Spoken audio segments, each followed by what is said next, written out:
자, 드라마나 영화 속 주인공들의 이미지를 보여드리겠습니다. 여러분, 첫 번째 이미지 누구인가요? 1970년대 중후반 인기리에 방영되었던 어쩌면 미국 드라마의 시초라 할 수 있는 원더우먼이죠. 두 번째는 슈퍼맨.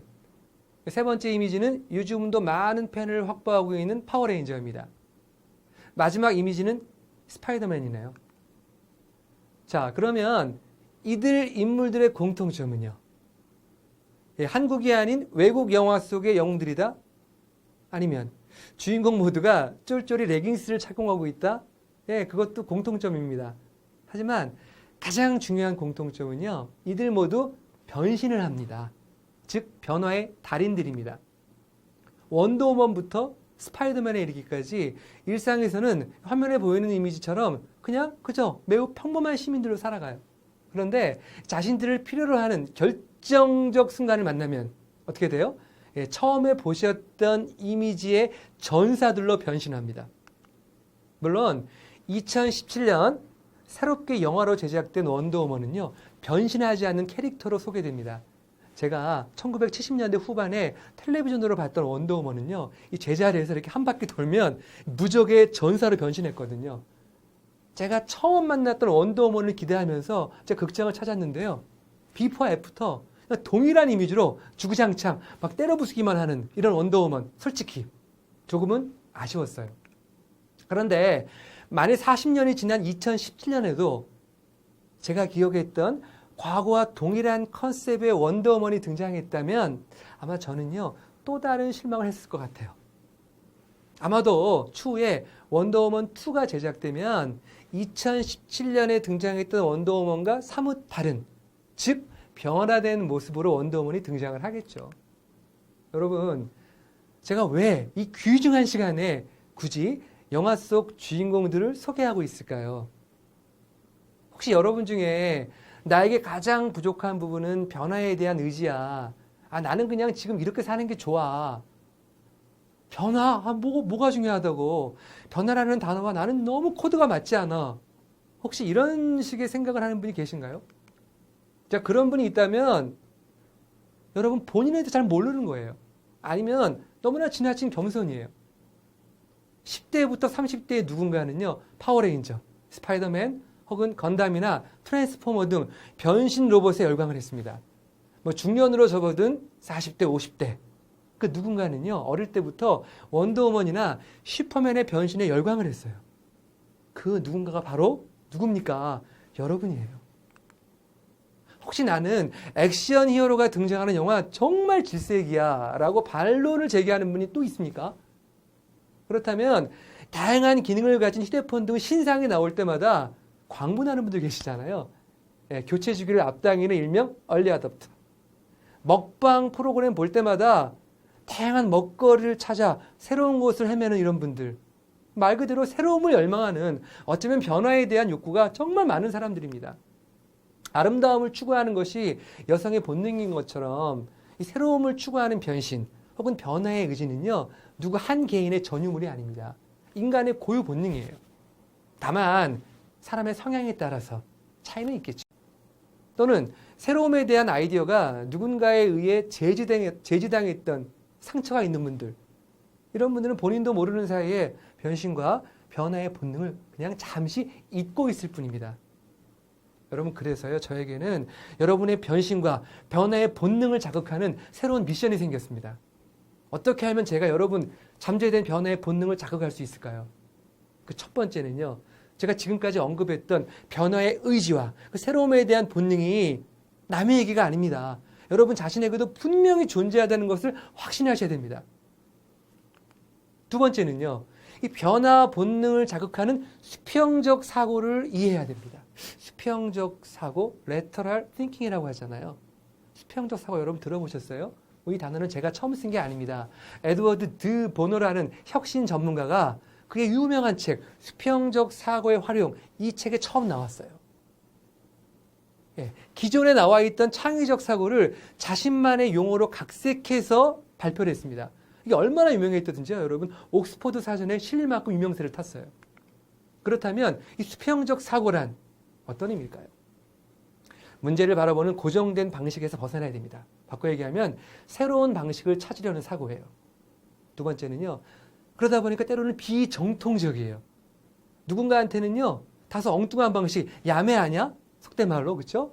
그렇지만 다소 엉뚱한 방식으로 문제를 찾는 과정이기도 합니다.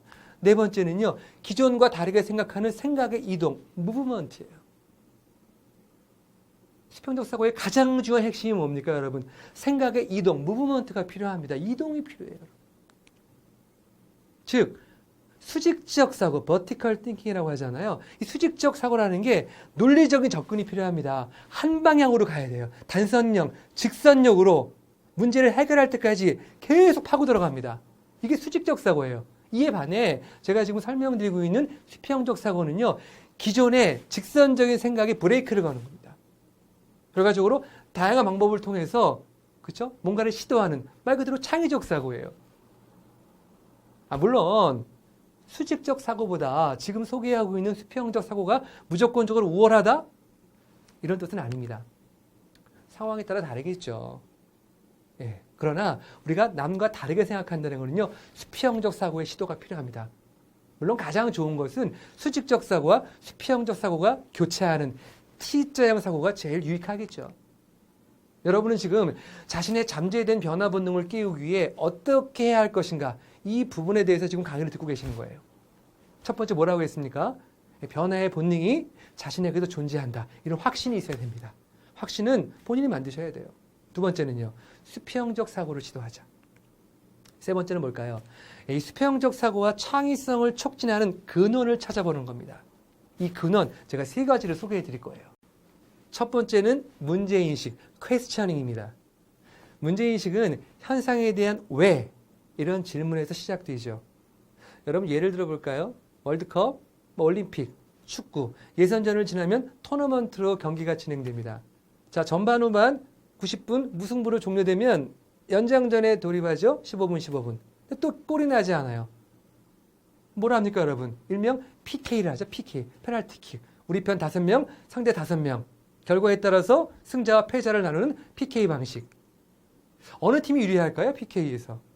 전문가들의 말에 의하면 선축, 먼저 차는 팀이 유리합니다. 왜냐하면 첫 번째 키커가 골을 성공시키면 상대팀 선수 심적 부담이 생겨서 실패 확률이 높아요. 그런데 여러분, 누가 먼저 찰 것인지 선축, 결정은 어떻게 합니까? 보통 동전 던지기를 해요. 주장 앞으로 모아놓고. 여기에 문제가 발생합니다. 어떤 문제가 있을까요? 동전 던지기도 그렇고 실제 실력보다 절차, 방법, 내용이 소위 말하는 운빨로 진행이 돼요. 운빨. 실력보다는. 두 번째, 너무 가혹하죠. PK 실축한 사람은 평생 트라우마에 젖어 있습니다. 자, 그러면 이 창의적인 사고, 수평적 사고를 하기 위한 그 근원, 아까 뭐라고 말씀드렸어요?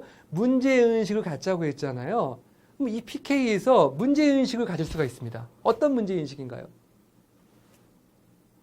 어떻게 하면 이런 운으로부터 벗어날 수 있을 것인가? 실제요. 2017년도 20세 이하 월드컵이 한국에서 열렸거든요. 한 토너먼트에서 기존의 어떤 관행이 우리 팀이 A고 상대 팀이 B면 A, B로 첫 번째 키커가 차면 두 번째 키커가 역시 A, B로 시작됩니다. 이렇게 했었거든요. 그런데 2017년 처음 어떻게 바꿨습니까? A, B로 PK를 차면 두 번째 키커 A하고 B가 바뀌어요. 우리가 먼저 찼으면 두 번째 키커는 우리가 나중에 찬다는 겁니다. 이렇게 엇갈리게 하는 거예요. 이걸 통해서 기존에 있었던 어떤 문제 어떻게 해결할 것인가?